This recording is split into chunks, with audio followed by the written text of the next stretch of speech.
एका सुंदर गावात श्रवण नावाचा एक बुद्धिमान, शांत आणि नम्र मुलगा राहत होता.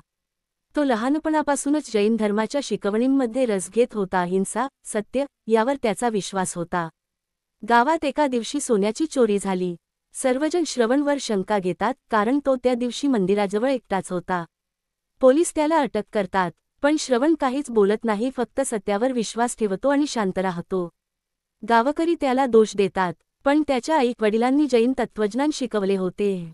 सत्य हे शेवटी उघड होणार आणि अहिंसेची वाट ही खरी वाट आहे. काही दिवसांनी एक साधू महाराजी त्याला भेटतात आणि त्याला धैर्य देतात. काही दिवसांनी खराखुरा चोर सापडतो आणि श्रवण निर्दोष सिद्ध होतो. श्रवण गावकऱ्यांना माफ करतो. तो म्हणतो, माफ करणे हीच खरी वीरता आहे आणि हेच जैन धर्म शिकवतो. गावकरी लाजतात आणि श्रवणची स्तुती करतात. शेवटी तो जैन मंदिरात जाऊन प्रार्थना करतो, शांततेत, समाधानात. जैन धर्म म्हणजे केवळ एक श्रद्धा नाही, तर एक जीवनपद्धती आहे. सत्य, अहिंसा आणि क्षमाशीलता.